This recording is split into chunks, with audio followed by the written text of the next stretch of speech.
Hello everyone, peace of Christ to all. In this video, for sure, we'll not talk about belly dancing, but I think maybe I should make a special video about belly dancing to show you what is the roots of this dancing. For sure, many of you like it, many of you enjoying it. Me myself, I don't see anything wrong with dancing, but belly dancing is connected to slavery. Many people do not know that. They think belly dancing, it was always fun and etc. You know, belly dancing is coming from the East, Middle East and East, like the Persian, even the Indian. So the Arab, the Persian, the Indian, all the Eastern cultures, you will see that belly dancing exists in their culture. However, when it's connected to the Middle East, it was always about slaveries. Those who used to do belly dancings, they used to be the slaves, not the women who has honor. They capture girls, they choose the best of them as looking, and then they force them into entertainment business. It can be prostitution, which means the dancer herself, she is a prostitute. I don't want people to understand thinking that I'm saying that if you are doing belly dancing, you are a prostitute. I'm talking about history. The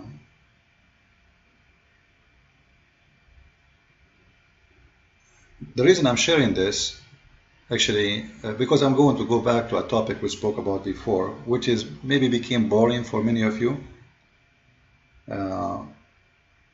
But just I wanted to show you the reasons Muslims, they give the man the upper hand over the women, because they want always women to be slaves. She is nothing but a sex toy entertainment slave. If we go back before, just a few videos before, I posted a video about the video is talking about the hadith where no man can be or should be questioned for beating his wife. One of the ladies, Muslim ladies, she said the hadith you posted is weak. It is what? It's weak. And supposedly this is the hadith. The hadith said, the Prophet said a man will not be asked as to why he beat his wives. Actually, this video is designated to show you how stupid it is, the idea of saying weak and strong. What is weak? What is strong? You know, when Muslims they say this hadith is weak, it doesn't mean it is not accepted.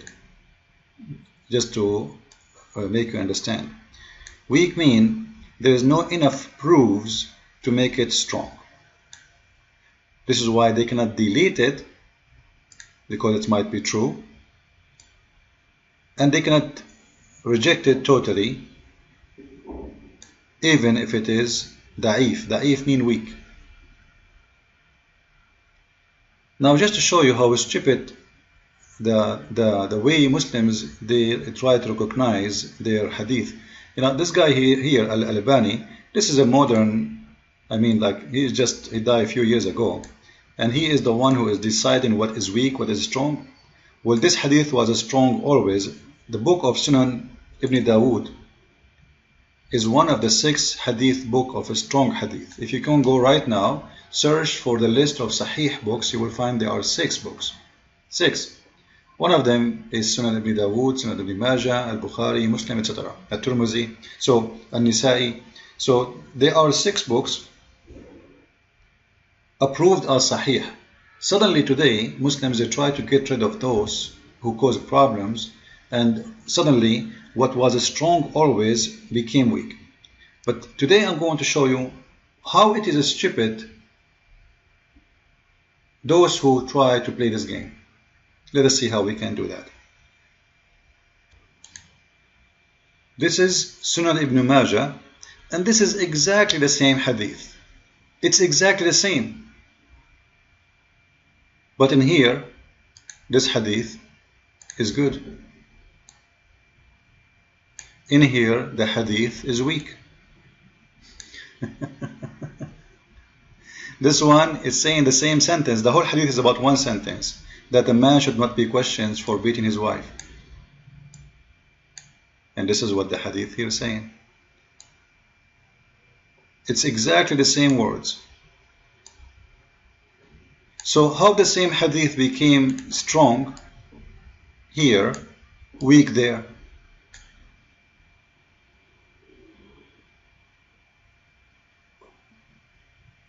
Like, are you Muslims? Are you mad? Are you crazy? It's the same. A man will not be asked, like here the different is the translation, but it's same in Arabic. A man should not be asked for why he is beating his wife. And this is a story about Umar ibn Khattab. So it's the same hadith, the same story, the same sentence. In one place it is wrong, it is weak, and the other one it is strong. So the question, why? Now for sure the Muslims, they will come with their excuses. They say we go back to see the narrator and see how bad he is. Let me tell you something. Most of the hadith narrator, who they are approved by you, actually the ones who collect the Quran today, is none of them is those who Muhammad, he said, should collect the Quran, which means they are not approved even by Muhammad himself. Muhammad, he said, you should take the Quran from certain names. None of those names is what Muslims took the Quran from. So if you want to go by the rules, who is the one who to be trusted to take the hadith from? How about following the same rule for the Quran? You did not follow your prophet order, who told you you take the Quran from who? So this video here is just a message to the Muslims. This game doesn't work. You see, you Muslims have to follow the hadith and have to follow the Quran, because your Quran told you, وَمَا هُوَ إِلَّا وَحْيٌ يُوحَى. Whatever Muhammad he say, whatever he order you, you take. Whatever he reject, you reject. It doesn't matter if it's Quran or not. So whatever Muhammad he said, it's not only the Quran, it's what he said. You know, when we say what Muhammad he said, what Muhammad reject, it means Muhammad reject, not Allah reject. Because simply the real God in Islam is Muhammad, not Allah. So Muslims, they have to go by the hadith to see what Muhammad reject. Not only by the Quran. Then when you say to me that there is something in the hadith is da'if, it means Islam cannot be trusted, because how we want to follow Islam if we have to follow the hadith and the sunnah, and you are saying to me most of the sunnah cannot be trusted. Most of the hadith is not valid. You see, when they say that the Bible of the Christians is corrupt, what you are saying to me when you say this is da'if, you are saying to me that your sunnah is corrupt. Your Islamic heritage is corrupt. What can be holy, it might be not holy. What is from the Prophet, it might be not from the Prophet. So how you want to follow your religion when you cannot be sure? And today, this guy, he waited 1400 years until he come with a conclusion to say that this is weak. But in different conclusion, this is strong, which is the same story, the same thing. And you know, it's very important to recognize here the story in front of us. If you read with me this story, you will notice the following. This is a story about Umar ibn Khattab. Umar is one of the best, he is a Khalifa, you know. He is one of the best men in the history of Islam, supposedly. He is the man of justice. And obviously, this guy, he beat his wife always. I was a guest at the house of Umar one night. So he's sleeping over in the house of Umar.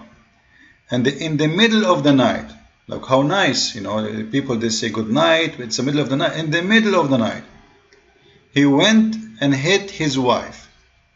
And I separated them. Nice of you. So Umar, the Khalifa of Islam, he woke up in the middle of the night to show kindness of Islam to his wife. And you will see he did not beat her by the miswak, as the Muslim they say to us, you beat her with a toothbrush, which is false. He is using his hands. We don't see anything here. We don't know how he is beating her, but obviously it's something bad, because if it's not harmful, there is no need for a man to be involved and separate them. It must be crazy. The fight is going all the way, everywhere. The sound is, crazy. She's screaming. So he went there and he separated them. And when he went to bed, said to me, so after the fight is over, Umar, he said to him, the one who's talking is Umar, learn from me something that I heard from the Messenger of Allah. Learn from me something that I heard from the Prophet. I learned myself, and I learned from the Prophet of Islam. What he learned? A man should not be asked why he beat his wives, which means he should not be involved between me and my wife when I beat her.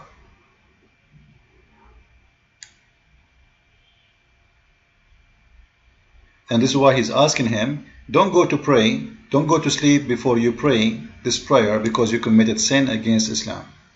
For you should not be involved and separate between me and my wife, beating her. That is the highest authority of Islam after Muhammad, the Khalifa of justice. The Muslim ask anyone, they will say Khalifa Umar is the amazing man. I can show you stories about this amazing man, how he forced his slaves like if a slave, she tried to cover her hair or cover her chest, he forced her to show her body in front of visitors, and he beat her if she tried to cover herself, because he said to her, are you trying to act like a free woman? Are you trying to dress like a free woman? Do you think you are a free woman? Do you think you are equal to a free woman? You are just a slave. A man, he do this to his wife, what he will do to his slaves? And as you see, Muslims here, they can't play the game and say this is weak. It says Hassan. Hassan in Arabic means good. This is good. Alright? And this is why I wanted to talk about it, because in here, the same story, except they took the name of Umar off. It is da'if, it is weak. But in here, it is the story, but it is strong. So when I say, Islam have a reason for beating the women, because women always in Islam, they are nothing. You can go and read the history of Islam. You see the Khalifa, you have thousands and thousands of belly dancers, maids, sex slaves, all of them are sex slaves. They divide them. The one, she is pretty, she is for sex, for dancing, for entertainment. There's one, she have a nice voice, she is for singing. There's one, she is not good looking, she is just for washing dishes. There's someone, she is good in cooking, she is the cook. So they divide the slaves depending on their job and the quality of what they can do. That is Islam. I hope you learned something today, and spread the news. Islam is nothing but a bad cult about slavery to a human being, insulting for a human being against a human right. A man, he beat his wife, and nobody should question him why he did that, because it is his right to do so. The woman, she have the right to be beaten by her husband.